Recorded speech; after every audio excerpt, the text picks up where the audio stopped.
Salve omnes, and welcome to section 10 of the prose literature, the final section. Hooray! So, quick reminder, Marcus Cicero, notice the emphasis on the word Marcus there, is the author of sections 9 and 10. His best friend is a dude named Titus Atticus.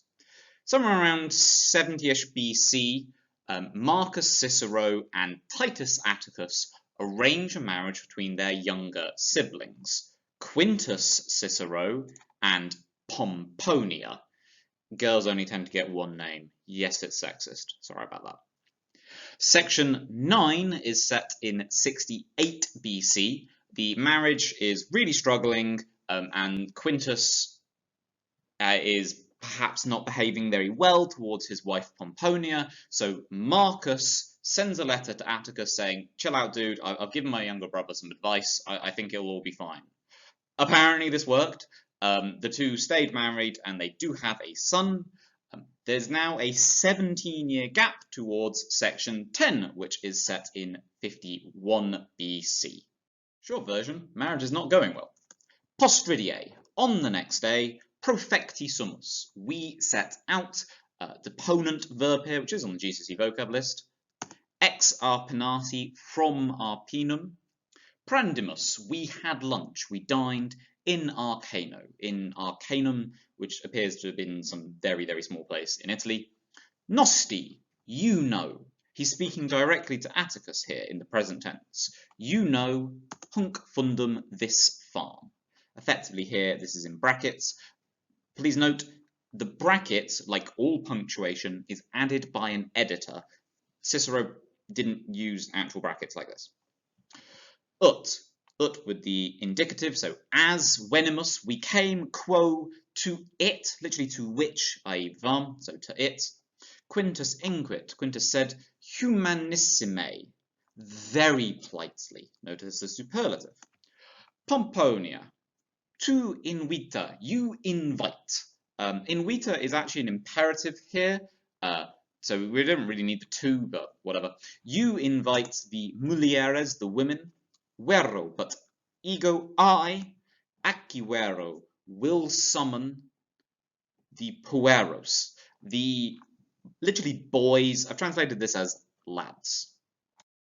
So, Arpinum is a gorgeous looking town that's about 100 kilometers southeast of Rome.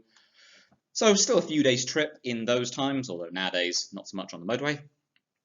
So when they say they set out from Arpinum, he actually means he set out from his family home at Arpinum. He actually wrote in great detail about it, so we can identify exactly where that is.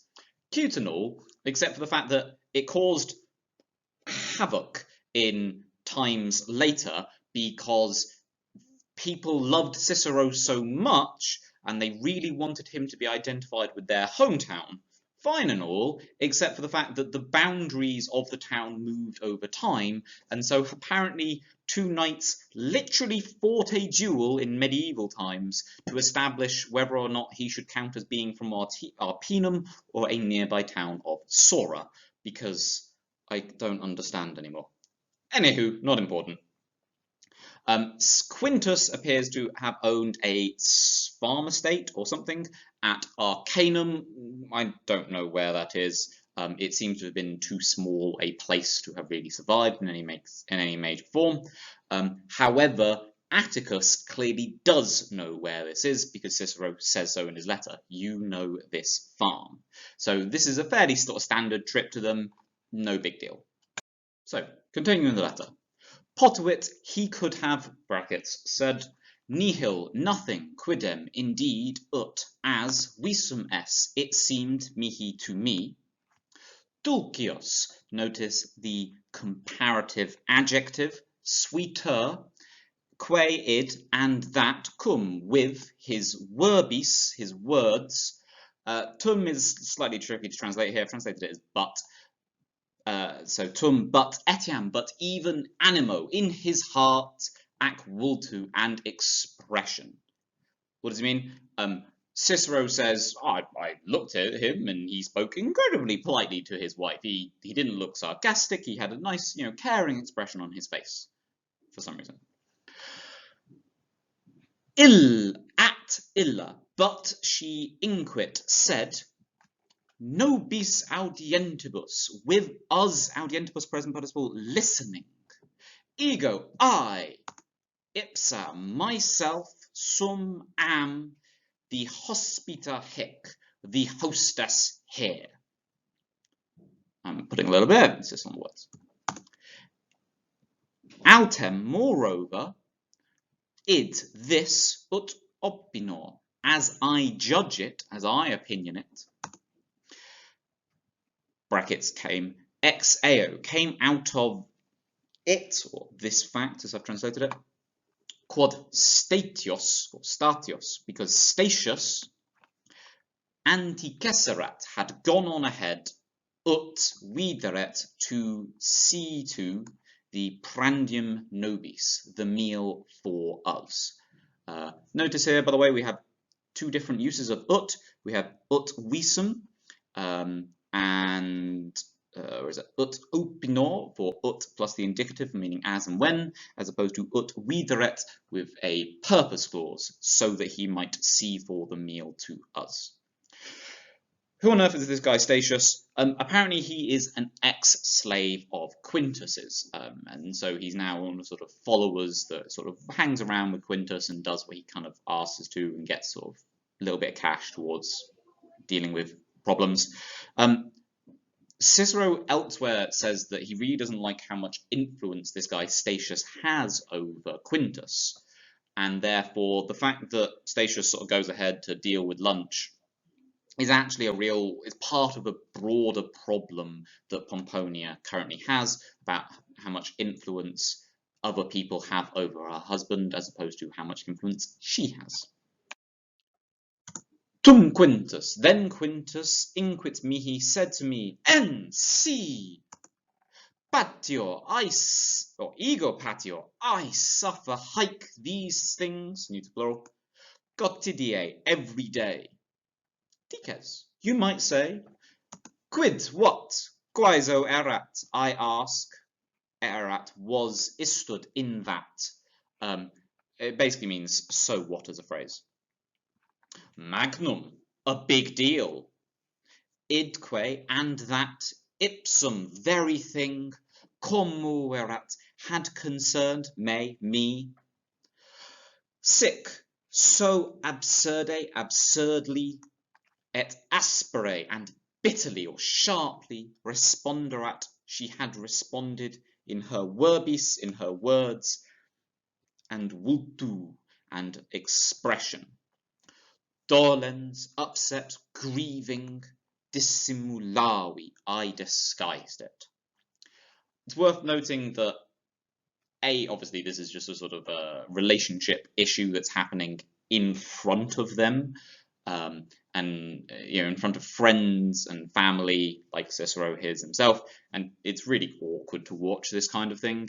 It's also not ideally very Roman to have this kind of argument. The man should be the head of the household, in theory, and therefore watching the argument between the husband and wife is really awkward for everyone around them. Continuing. Omnes, we all discubuimus, we reclined, lay back, praeter illam, except her, cui, to whom, Quintus tamen, Quintus nonetheless, or however, misit sent de mensa, brackets, something, de mensa, from the table. Illa rejecit, she rejected it, she threw it back. Quid multa, what more, can I say? Nihil visum est seemed, so nothing visum est seemed mihi to me, lenius, more gentle than meo fretre, than my brother. What does he mean by reclined? Well, remember that Roman dining is going to be a fairly sort of lavish affair. They don't sit at a table. Instead, you're going to be lying back on couches, the Roman word for which was clinium, hence recline. A full cenner is often going to be, several hours with entertainment and slaves bringing food, quite potentially to these little tables or serving people directly. Cicero actually specifically uses the word prandium, which is normally sort of brunch, basically. So it's probably not going to be quite as fancy as all of this, but it would be super awkward for everyone at this lunch when the hostess has an argument with her husband, and then rather than sitting down, sort of stands off and back and doesn't eat anything. And then the husband tries to send something to her, trying to be cute, and nope, that doesn't work. She just rejects it, and very awkward. There's actually a bit of a break in the letter, and so when it resumes, for our purposes, inde, from there, ego Aquinum, I to Aquinum, I went to Aquinum. Quintus remansit, he remained in Arcano, in this farm estate he has in this very small place that he owns. Et, and postridie mane, on the following mane morning, he venit, ad me, he came to me in Aquinum, at Aquinum. And narravit mihi, and literally told to me, I've just written told me. This obviously introduces an indirect statement. She told me, nec illam, that she had, illam she, nec had not, voluisse wanted, dormire, to sleep, secum, with him. Say cum here really should be cum say, because this is an indirect statement, and that's how pronouns work. And et cum, when esset, she was discessura, about to depart, about to leave. She fuisse, another infinitive here, she had been, eos modi, of that manner, qualem, of the type which, ego videsem, I had seen. This is a indirect question, effectively, the kind of manner which I had seen. What kind of manner? That kind of manner. What does that mean? Well, in practice, what that means is Quintus has stayed behind, presumably to try to patch things up with his wife or something, and when they are he's trying to go off to bed with her in the evening, and she's absolutely having none of that, and sends him off instead to sleep by himself, and is apparently just as annoyed at him in the morning as she was in the evening prior. It's worth noting that the actual letter continues onwards, even though that is the end of our section.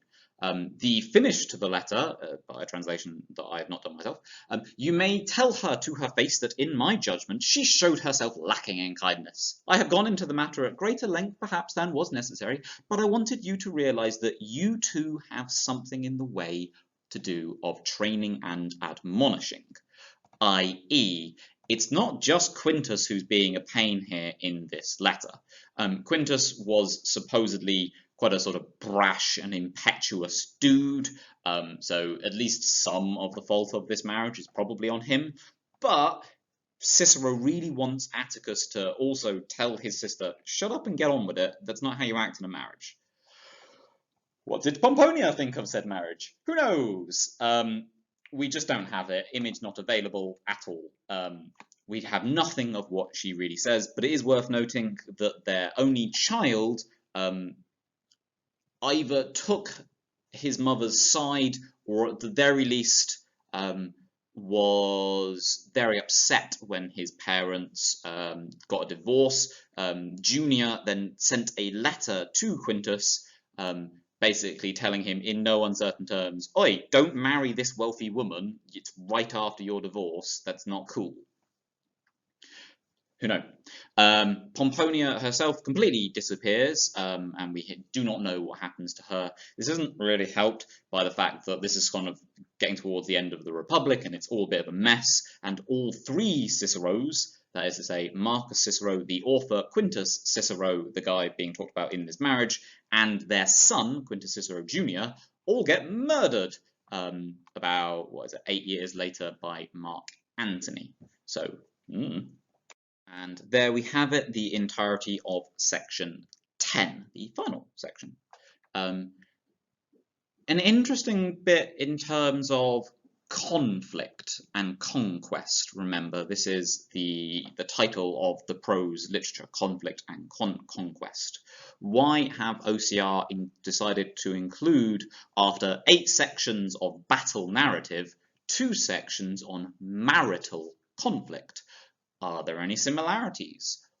Why has Cicero written the letter in the way that he has? Is he being fair to Pomponia or Quintus? Is he misrepresenting the truth? What does he want Atticus to do after this? Think further, what kind of 10-mark summative essay will the examiner be likely to set based on this? They often like to have comparisons between all 3 authors. Are there any similarities between what Caesar and Tacitus writes to what Cicero writes about marriage? You could even, if they were particularly mean, get something to compare the way that Quintus acts as a commander versus how Quintus acts as a husband. Giving orders doesn't necessarily work quite so well in a marriage. These are all things I'd like you to think about. In any case, hope that helps. Thank you very much.